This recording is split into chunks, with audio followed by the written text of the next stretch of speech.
we should officially be going live as we speak. Hey guys, cheers and welcome into roughly our fourth or fifth live stream. Gonna need a beer for this one. It's been a long day, a long weekend, and we also have some work going on behind us, so disregard some of the noises that you might hear throughout this live stream. Gonna give the live stream a little bit of time to build up, get some people in the chat, but overall tonight's point of conversation most likely is going to be honing in on the Panasonic Gh5. For any of you guys that are out there that have questions in regards to any other cameras, please drop a comment in the comment section below.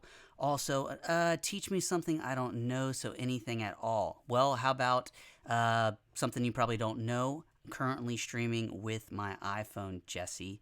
That being said, I think it's a valuable option for many of you guys out there. And if you have some time, which many of us do currently, you should be experimenting with all different kind of camera angles with either iPhones, you name it, MacBook, your webcams. Oh my God, my other camera's not even working. This is starting solid.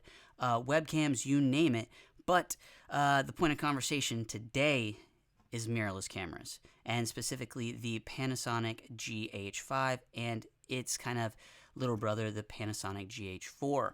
So, the reason that I even bring up the Panasonic Gh5 is I do find, went black. Yeah, working on some of the camera angles, one of the cameras cut out, but we're back to normal.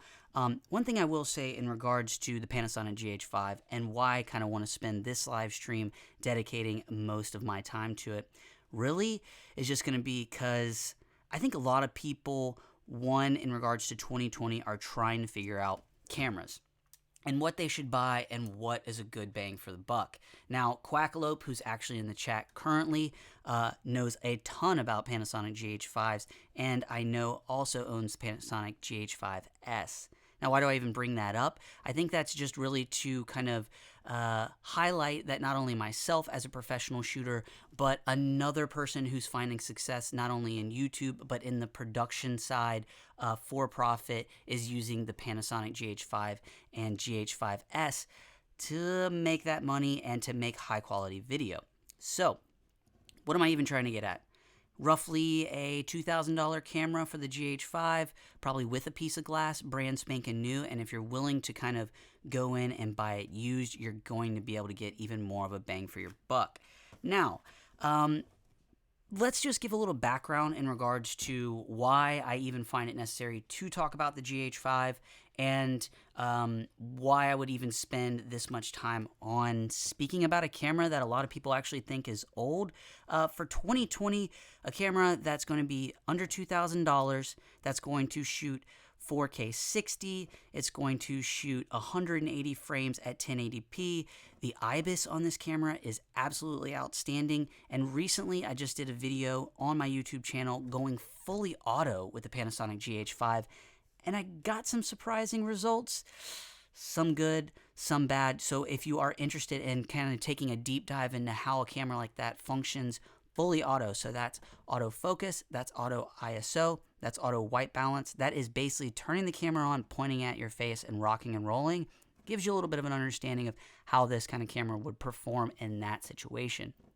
Now, if we're talking Gh5, that means we have to bring up its kind of competitors, which are pretty much going to be the A7S III, it's going to be the Canon, golly, I don't even know what Canon 5D they're on at these days. Old, nothing replaces it yet for me. Dude, that's why I brought you up. And that's why we're honing in on this thing. I bring up these other cameras. Gh5, I think, was made in 2018, and it's 2020, and I'll be honest with you, there are so many settings and so many different frame rates, resolutions, you know, all these different formats that you can be shooting in that I haven't even experimented with yet, and I've owned the thing for 2 years. And I would just say at this point, I'm starting to get the hand of kind of how to operate it. So rather than even yapping about the Gh5 anymore, probably would make more sense to put it in my hand to give you guys an understanding of, you know, what this kind of camera looks like. You know, mine's going to look a little bit different than probably a lot of what you guys are going to see online. This angle sucks overhead. Quality-wise, just not as good. And for reference point, I love the overhead angle, but I'm using an old webcam, and because the camera is so damn dark, I don't even know if you can see it, so we'll switch back to our main shot real quick. Back at you. Okay, so Panasonic GH5, and many of those that have probably either done some research on it, you're looking at me holding it, you're wondering, why do I even care about this camera?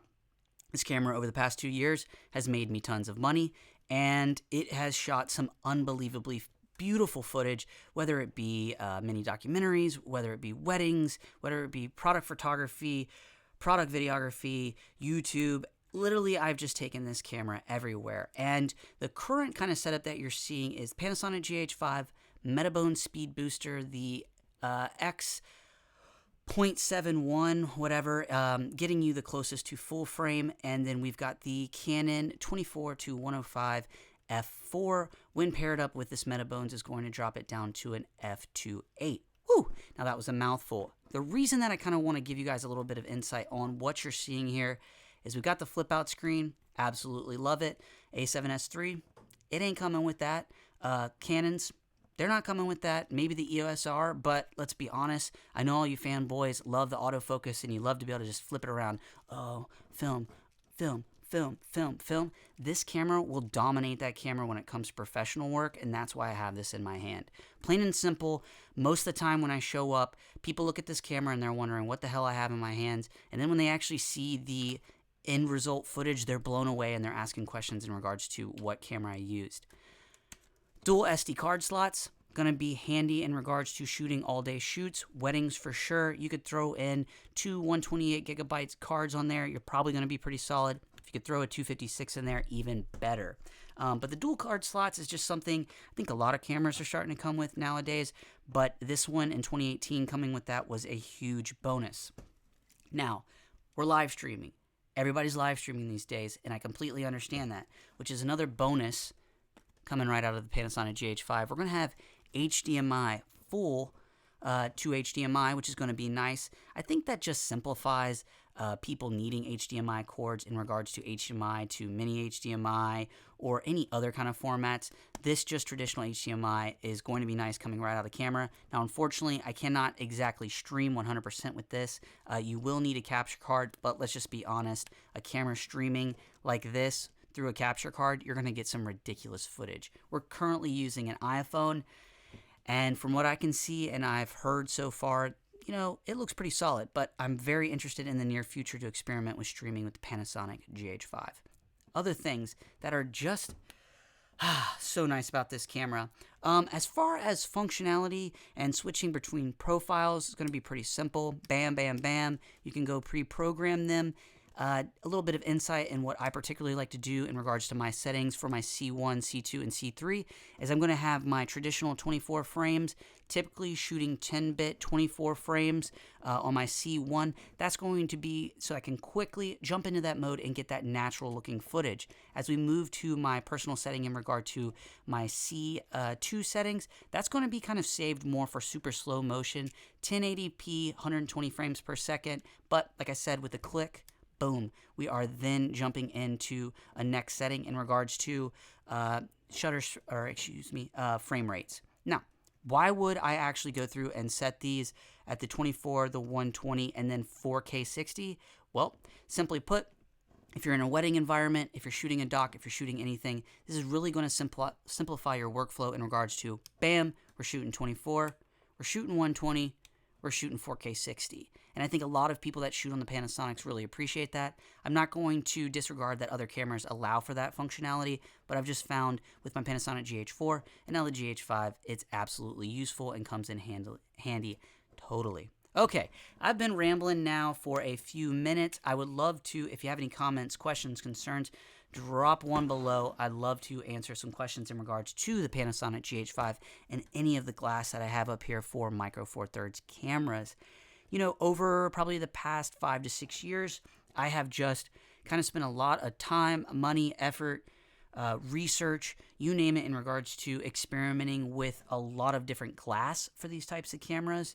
And to my right, I've got the 35-100 Lumix piece of glass. This glass is going to come in handy in regards to zoom functionality. And how do I simplify this? Let's just say this little bitty lens right here, the 35-100, pretty much can zoom as much as my... Now, I know this is a full frame, so take that into consideration. But when I put these two next to one another, and I've done a comparison in the past, and people say apples to oranges, I don't think they were understanding what I was actually trying to get across. What I'm trying to get across is, as far as how much zoom range I have on this lens right here and this lens right here, they're very compatible. And so my comparison was saying, look at the sheer size of that. Now I can take this and I can adapt it to my GH5, and you guys can kind of see the size. Or if I'm traveling and I don't want to overload myself, I'm going to hook this bad boy up to it. And you guys can just see the difference. And so this roughly, I think, $250 piece of glass, the 35 to 100, I want to say f4 to f5.6, depending on zooming in and zooming out. This is going to be handy to have in your bag. And yeah, so over the years, I definitely find this handy for traveling. If you're going to the zoo and you're trying to pop up some photos, or you know you're going to be walking into an environment where you have the GH5 and you got, let's say, a prime, and then you need a situation where you can really zoom in, this 35 to 100 is going to be nice and super lightweight. Autofocus is pretty solid on it. As far as focus pulling goes, it's fire-by-wire. Not the biggest fan of that, but, you know, what are you going to do for under 250 bucks? Boom. And let's just go down the line. We then have the Rokinon 7.5 fisheye. World's worst investment I have made for my Micro Four Thirds so far, except for the rare occasion that I walk into an environment where my 24 to 105 or even my 14 to 24 is just not wide enough, and I can kind of have a little bit of forgiveness in regards to fisheye look. This 7.5 millimeter Rokinon is, I think we paid like $200 for it, and I really only find it useful when I'm vlogging or I'm kind of doing time lapses, only mainly because I can get big landscapes and so that you guys can see. I mean, it's a definitely built piece of glass. You know, if it just weren't fisheye, I'd find myself using it all the time, but that fisheye really kills it for me. So, you know, if anybody's out there and you're looking for fisheye, go ahead and buy a GoPro and just fulfill that need right there. And maybe don't spend time and money on this Rokinon 7.5, especially for Micro Four Thirds, unless you're just in an environment where you are desperate for a wide shot. Oh gosh, we are now moving to the Lumix 25mm f1.7, and this is what everyone calls pretty much the nifty 50 for Micro Four Thirds cameras, and that is the truth. This piece of glass, I pretty much throw in my bag everywhere I go. It's great for low light. It's great for image stabilization. It's also great for autofocus. In regards to, hear me out, when I'm behind the camera, I like to take this piece of glass, teamed up with Panasonic Gh5. Got the new firmware update, the 2.6, I think is what it is. When teamed up with this, I'm going to be able to do a lot of touchscreen pulling focus in regards to product photography. So I love to take the 25mm, I love to put it on the Gh5, put it on a tripod, have my product sitting there well lit, and then literally just with the touch of the finger and autofocus, we are putting the square on what we want in focus, and then we're touching in another spot, and boom. This thing does pretty solid rack focus, and so, you know, for a $150 lens, this nifty 50 or the Lumix 25mm f1.8 has just been something that I think any of you guys that are out there shooting on Micro Four Thirds cameras probably buy this as one of your first lenses because of all this glass you see up here. I find myself using this, the 24 to 105 with the metal bones, and the 14 to 42 the most. And next up, 14 to 42, woohoo! Okay, so that video that I mentioned earlier today in regards to the channel and going fully auto with the Panasonic Gh5, everything was shot with the 14 to 42. Absolutely love this piece of glass. Bought it about a year ago for $100. And like I said, with the 25mm and this and the 24 to 105 in my bag, I'm pretty much covered all my bases. Now, the reason that I like to pull this guy out really is the 14mm is going to be wide enough to get quite a bit of, you know, as I guess landscape shots or a lot of wide shots that many of us are looking for. As far as vlogging goes, even with 10-bit and IBIS off or IBIS on, you're going to get a wide enough shot that you are not like right up in front of camera. So that's a nice addition with this piece of glass. And then also, as far as autofocus goes, it is comparable to the Lumix 25mm. Going to be pretty solid in most situations as long as lighting of the face is pretty good. I tend to stick with auto face tracking. Autofocus is going to be, it's a per basis kind of situation. I swear to you, the GH5 and all the Panasonic cameras, you can go out on a Monday, your autofocus is working great, and then you go out on a Friday and you're filming again and autofocus is garbage and it's all over the place. So the 14 to 42 coming in at like $100, probably one of the best lenses that I've purchased, mainly because it could get run over by a car tomorrow and I wouldn't even care. Also, small disclaimer on this piece of glass, similar to the 25mm and really all the Lumix native glass, is it is going to be fire-by-wire, which is going to be a little tricky at first for most people in regards to pulling focus and kind of having experience with it and getting used to it. But, you know, Old Faithful, as long as you got your peaking on your Panasonics and you're pulling focus, you're going to be just fine. So that 14 to 42 f3.5 to f5.6, you should all have it in your bag, and if it gets hit or lost, $100. You guys all got that. So that's a great option. Woo! Still going hard, still going strong, and I can't even tell how many minutes we are into this bad boy, but drop a comment in the comment section below because I've been jabbing, and I'd love to answer any of you guys' questions in regards to the cameras, even the live stream. Maybe you're interested in some video editing questions. Drop the comment in the comment section below. Because I got to take a swig of beer for a sec. Ooh.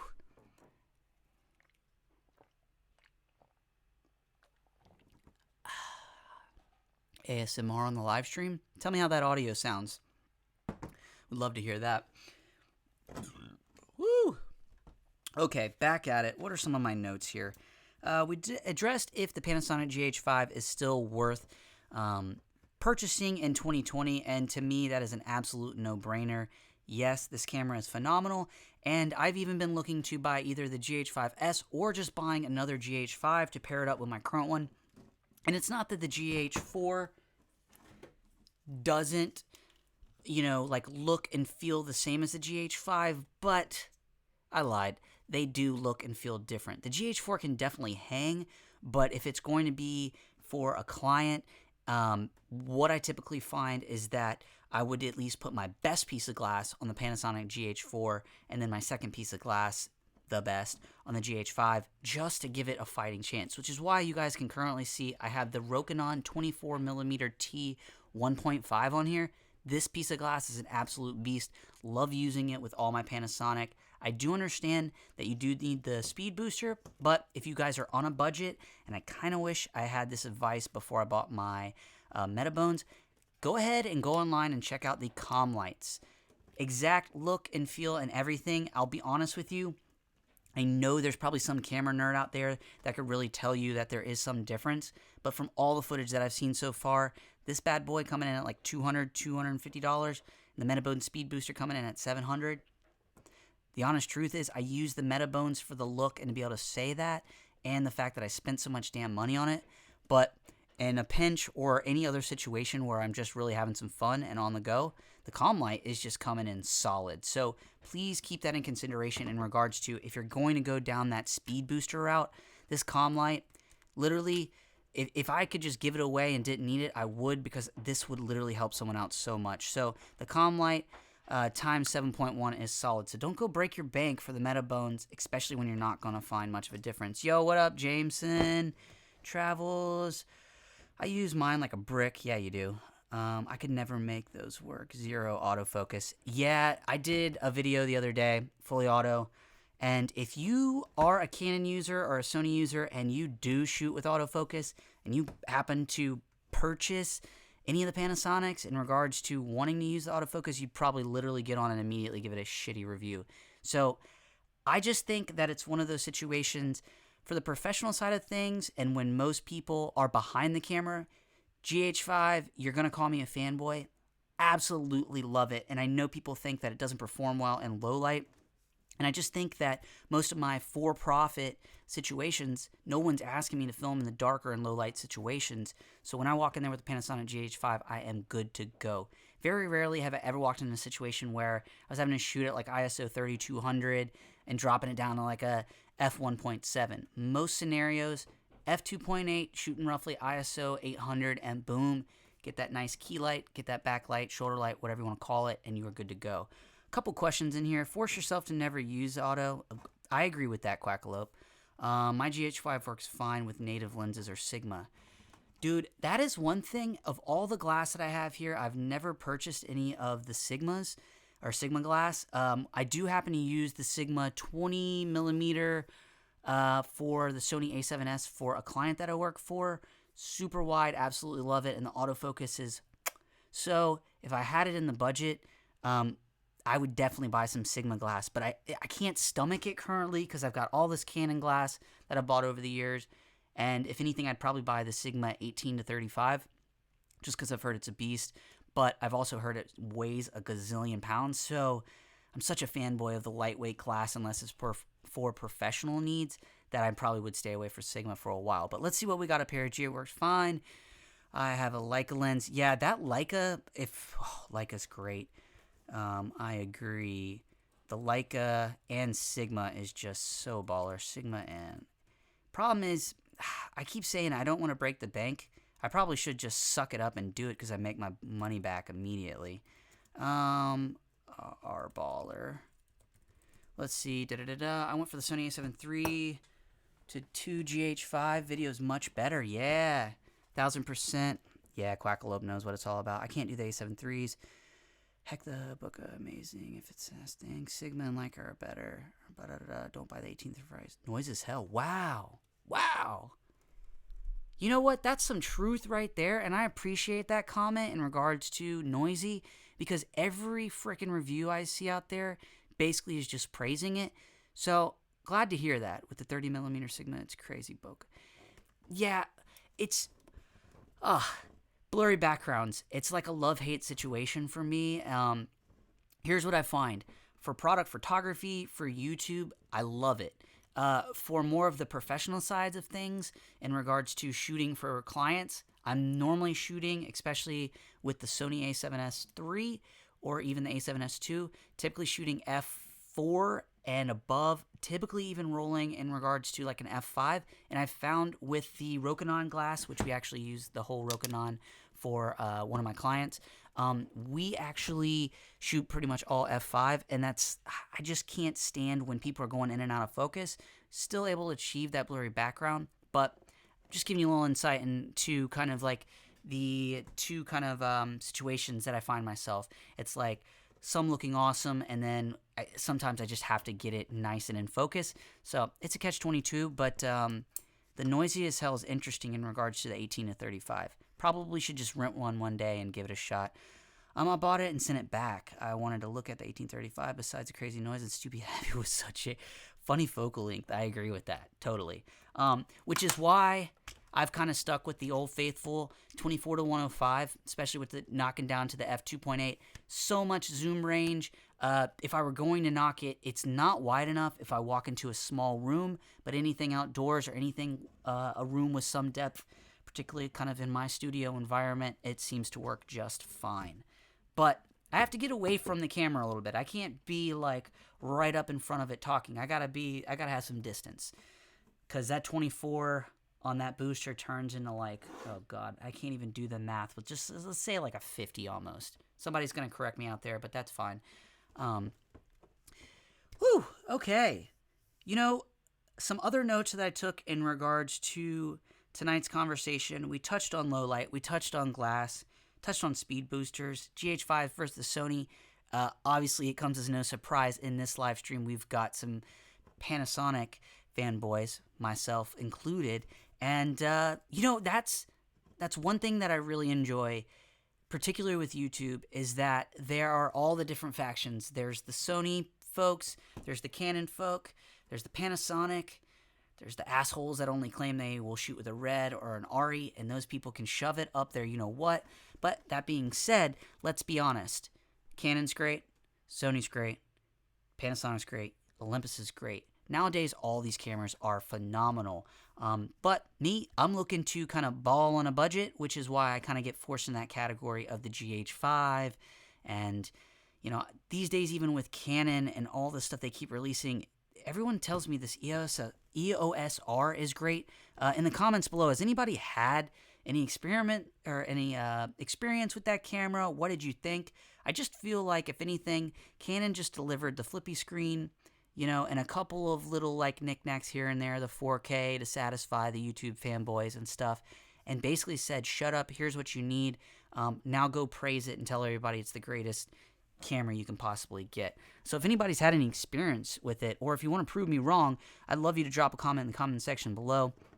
I do know a couple YouTubers that use the EOS R, and look, if I had the budget and this was my job and vlogging was my job and basically autofocus being able to cover my rear end in every situation, I could see where I'd probably purchase the Canon.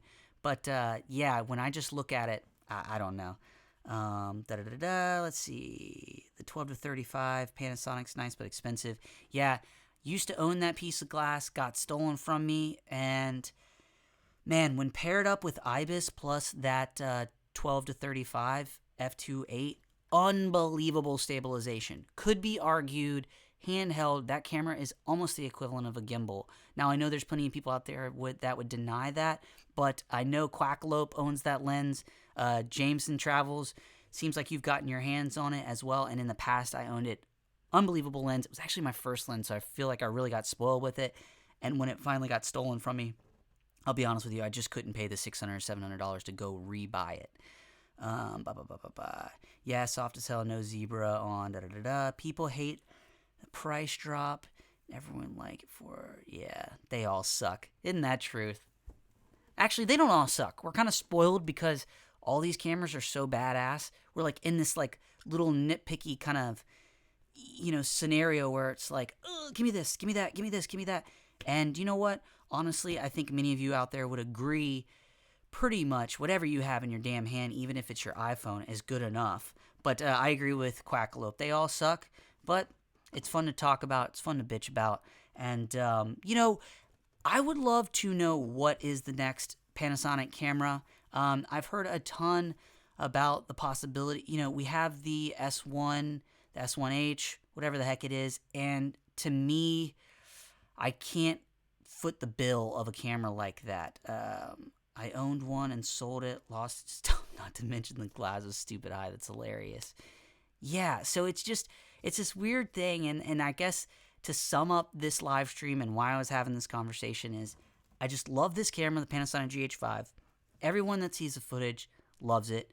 Every time anyone gives a compliment on kind of my footage, it really just has to be with, oh my God, it looks so clear. It looks so crispy clean. What are you using? And then I walk out with this little bitty camera and show them, and they're blown away. Now, if you're in the camera industry, you're probably familiar with this. And I think it's just one of those situations that if you haven't had a lot of experience with it, you might be opposed to it. And if you heard of the autofocus, you probably don't like this camera. But if you've gotten your hands on it, you start to really fall in love with it. And the only other people that I feel that are more passionate about being a little kind of, what would you say, not in the popular crowd and shooting. So what am I even trying to say? Panasonic, I don't think it's popular crowd. Canon, Sony, yeah, cool kids, whatever. But honestly, some of the most impressive cameras being the Panasonic and then the Blackmagic cameras, I feel like those are the hidden gems in the rough. And Blackmagic currently is just dominating in regards to, I've seen some footage that my buddy's been shooting, but absolute nightmare to go handheld. So I think that would be the maker or breaker in regards to 2020 if I was going to buy a new camera. It would probably boil down to either the Blackmagic or boil down to the GH5S or another GH5. I have no interest in the S1H or whatever. I can't afford that glass. I can't afford jumping off the system, especially when footage-wise, it's just unbelievable already. And unless you're giving me a damn camera that operates completely by itself and makes my production crew turn into a two-man crew, I don't want anything to do with it. So, overall blabbing. Let's see, a couple more questions in here. No, nothing's good. I need a camera operator. That's just the best camera. For the 1K used, nothing can beat the GH5, even new offerings for the video. Dude, totally 100% agree. I'm going to slam my beer, see if you guys have any particular questions. Jameson Travels, where are you based out of? If you don't mind me asking. And old Quackalope, are you filming a video tonight by chance? What's the deal? Are you doing Discourse or Discord, whatever the hell that thing is? Ugh.